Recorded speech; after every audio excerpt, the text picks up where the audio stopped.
इनकी शुरुआत फ्रैंक की राजा और उसकी पत्नी एलियाना से होती है, जो दोनों भी हॉस्पिटल की तरफ बढ़ रहे थे क्योंकि एलियाना बच्चे को जन्म देने वाली है। लेकिन दुर्भाग्य से थोड़ी दूर आने के बाद उनकी घोड़ा गाड़ी फिसलकर खाई में गिर जाती है, जिससे एलियाना बुरी तरह घायल हो जाती है। तब अपने आखिरी वक्त में वो फ्रैंक से विनती करती है कि हमारे बच्चे को किसी भी तरह बचा लो।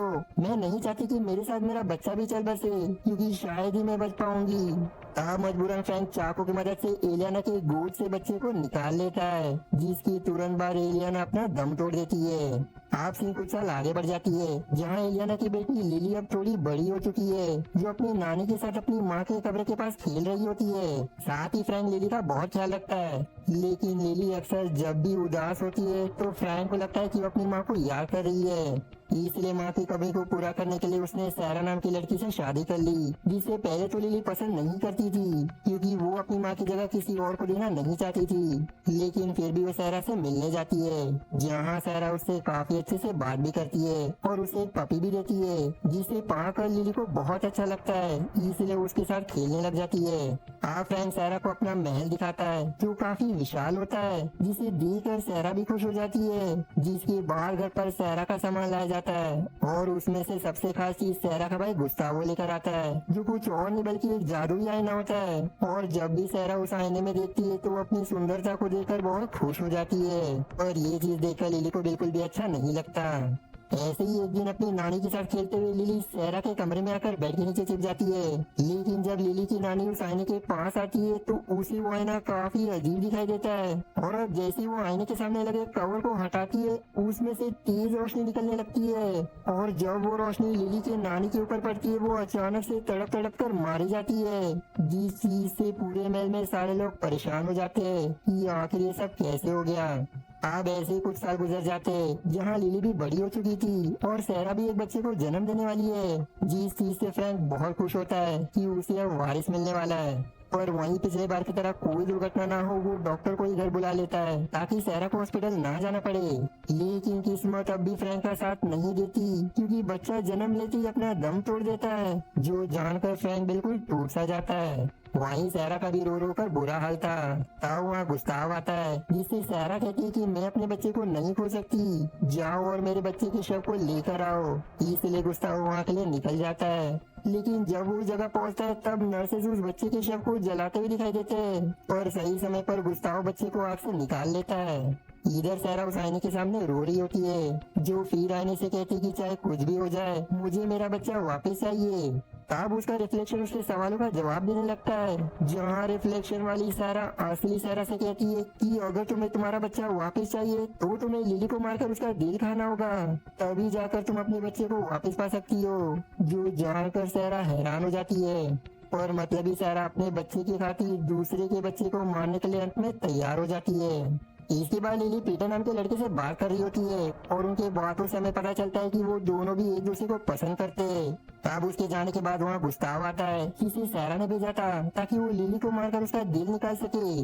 तब गुस्ताव के हाथ में हथियार देखकर लिली वहाँ से भागने लगती है, और भागते हुए गड्ढे के अंदर गिर जाती है, इसलिए गुस्ताव उसे ढूंढ नहीं पाता, जिसके बाद वहाँ से चला जाता है। तब मौका देख लिली भी वहाँ से निकल जाती है। अब गुस्ताव लिली के ना मिलने से काफी परेशान होता है, इसलिए वो एक घोड़े को मारकर उसका दिल निकाल लेता है, और सैरा को ये झूठ कहता है कि ये लिली का ही दिल है, जो देखकर सैरा एकदम खुश हो जाती है। और फिर वो उस दिल को पकाकर फ्रैंक के साथ खाने लगती है। तभी एक सिपाही आकर फ्रैंक को खबर करता है कि लिली का काफी समय से कुछ पता नहीं चल रहा, और उसका घोड़ा भी हमें मरा हुआ मिला, जो जानकर फ्रैंक एकदम हैरान हो जाता है, इसलिए वो सारे लोगों को उसे ढूंढने में लगा देता है। दूसरी तरफ लिली काफी समय से भाग रही होती है। तब भागते हुए उसे जंगल में एक घर दिखाई देता है, इसलिए वो आराम करने के लिए उसके अंदर प्रवेश कर जाती है, जहाँ उसे एक सूखा ब्रेड का टुकड़ा मिलता है, जिसे वो खाकर वहीं सो जाती है। इधर फ्रैंक सिपाहियों के साथ जंगल में लिली को ढूंढ रहा होता है, और काफी तेज बारिश के कारण वो घोड़े से नीचे गिरकर घायल हो जाता है। वहीं सैरा काफी खुश होती है कि उसने लिली का दिल खा लिया, जिससे अब उसे उसका बच्चा वापस मिल जाएगा। लेकिन तब आईने में से उसका रिफ्लेक्शन सैरा से कहता है कि गुस्ताव ने तुम्हें धोखा दिया है, लिली अब भी जीवित है, उसने तुम्हें लिली का नहीं बल्कि उसके घोड़े का दिल दिया था। जो जानकर सैरा एकदम गुस्सा हो जाती है, और इसी गुस्से में गुस्ताव के ऊपर काला जादू कर देती है, जिससे गुस्ताव खुद को ही मारकर अपनी ही जान ले लेता है। दूसरी तरफ लिली जिस घर में होती है वहाँ कुछ और लोग आ जाते हैं, जिसमें से एक आदमी लिली के साथ जबरदस्ती करने की कोशिश करता है, पर विल नाम का आदमी उस आदमी को धक्का मारकर वहाँ से भगा देता है और लिली को अपना ध्यान रखने का कहकर वहाँ से चला जाता है। इसलिए लिली भी चुपके से उसका पीछा करने लगती है, जहाँ विल अपने साथियों के साथ एक गुफा में काम करने आता है। इधर सारा लिली का पता लगाने के लिए शैतानी कौवे को भेजती है, जो उसे कुछ ही समय में आकर ये जानकारी दे देता है कि लिली अभी कहाँ पर है। इसलिए सारा अपने काले जादू का प्रयोग करते हुए उस पूरे गुफा में भूकंप ले आती है, जिससे गुफा टूटने लगती है। पर लिली और बाकी जैसे तैसे रस्सी पकड़कर ऊपर आने में सफल हो जाते हैं। अब ऐसे लिली काफी दिन विल के साथ रहने लगती है, जहाँ विल लिली को पसंद भी करने लगा था। वो उसे कहता है कि अब से तुम हमेशा हमारे साथ रह सकती हो, क्योंकि तुम्हारे पिता शायद ये समझ चुके होंगे कि अब तुम नहीं रही। इस पर लिली कहती है कि वो ऐसा कभी नहीं सोच सकते, चाहे कुछ भी हो जाए वो मुझे ढूंढते हुए यहाँ जरूर आएंगे।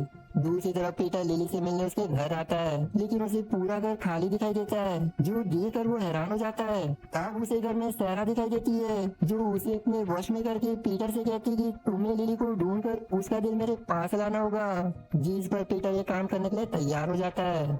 अब अगले दिन लिली जब विल के साथ होती है, तभी उसे उसके पिता की पुकार सुनाई देती है, जो सुनकर वो तुरंत उसी ओर भागने लगती है। इसलिए विल भी उसके पीछे जाता है, लेकिन काफी दूर तक आने के बाद भी लिली को उसके पिता कहीं नहीं दिखाई देते, जिससे वो समझ जाती कि किसी की चाल थी। तभी सहरा जादू से वहाँ तूफान ले आती है और फिर एक एक करके वहाँ के पेड़ों को गिराने लगती है ताकि लिली मारी जाए। पर इससे लिली तो बच जाती है, लेकिन विल का एक साथी मारा जाता है, जिससे सभी एकदम दुखी हो जाते हैं। तभी विल के एक साथी को सहरा का कौवा दिखाई देता है, जिससे वो समझ जाता है कि ये शैतानी कौवा है और उसी के कारण ये सब हो रहा है। इसलिए वो तुरंत उसे मार देता है और उसके मरते ही तूफान थम जाता है। लेकिन इससे सहरा एकदम गुस्सा हो जाती है कि अब वो लिली का पता कैसे लगाएगी। अब वो गुस्से में आने से सवाल करती है कि ऐसा कोई तो तरीका होगा जिससे मैं ताकतवर बनकर लिली को मार सकूं। इस पर रिफ्लेक्शन वाली सहरा कहती है कि अगर तुम फ्रैंक का खून पी लो तो तुम ज्यादा शक्तिशाली बन जाओगी, जो जानकर सहरा ऐसा ही करती है।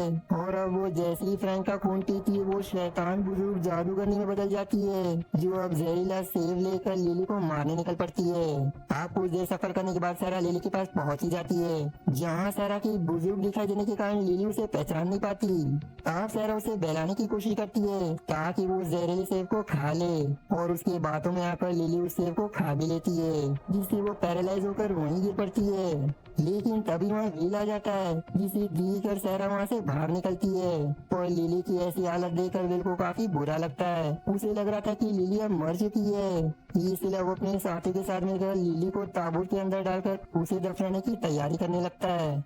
और तभी लिली अपनी आंखें खोल लेती है, जो देखकर विल तुरंत उसे ताबूत के बाहर निकालता है, जहाँ फिर लिली खांस कर अपने मुंह से उस सेब के टुकड़े को निकाल देती है, क्योंकि उसने सेब को पूरी तरह से नहीं खाया था, इसलिए उसके ऊपर जहर का उतना असर नहीं हुआ, जिससे अब जिंदा देखकर सभी काफी खुश हो जाते हैं। अब अगले दिन लिली से मिलने पीटर आता है, जो उसे फ्रैंक के पास चलने को कहता है, जो सुनकर लिली खुश हो जाती है कि अब वो अपने पिता से मिल सकेगी, इसलिए वो उसके साथ अपने घर के लिए निकल जाती है। साथ ही पीटर सहरा के जादू से आजाद भी हो गया था, क्योंकि वो लिली को पसंद करता था और वो उसे मार नहीं सकता। इधर सहरा काफी ज्यादा गुस्से में होती है कि वो अभी तक लिली को मार नहीं पाई, इसलिए वो फ्रैंक का काफी ज्यादा खून पीने लगती है ताकि वो ज्यादा शक्तिशाली बनकर लिली को मार सके। वहीं विल पीटर का पीछा करते हुए उसके पास आ जाती है, जिसे देखकर लिली खुश हो जाती है, और फिर वो सभी वहाँ से फ्रैंक के पास आते हैं, जहाँ उसकी हालत काफी ज्यादा खराब हो चुकी थी। वो लिली को सारी बात बताता है और विल से भी विनती करता है कि वो लिली को यहाँ से दूर ले जाए, इसलिए विल लिली को वहाँ से ले जाने लगता है। इधर अब सारा पीटर को घर से नीचे गिराकर उसकी हत्या कर देती है, क्योंकि उसने लिली को नहीं मारा था। वहीं अब लिली विल से कहती है कि तुम जाकर मेरे पिता को बचाओ, तब तक मैं सहरा के पास जाती हूँ ताकि उससे सवाल कर सकूं कि आखिर वो ये सब क्यों कर रही है। और जब वो सहरा के पास आकर उसे इसका कारण पूछती है, तब वो उसे कहती है कि ये सब मैंने अपने बच्चे को पाने के लिए किया और उसके लिए मैं कुछ भी कर सकती हूँ, जिसके बाद वो लिली पर हमला भी कर देती है। लेकिन तब लिली उस आने को तोड़ देती है, जिसके साथ सहरा बिल्कुल जुड़ चुकी थी, और अब जैसे जैसे वो आईना टूटता है, सहरा भी कमजोर होने लगती है, और फिर एक धमाके के साथ वो आईना ब्लास्ट हो जाता है, जिस आग में जलकर सहरा भी मारी जाती है।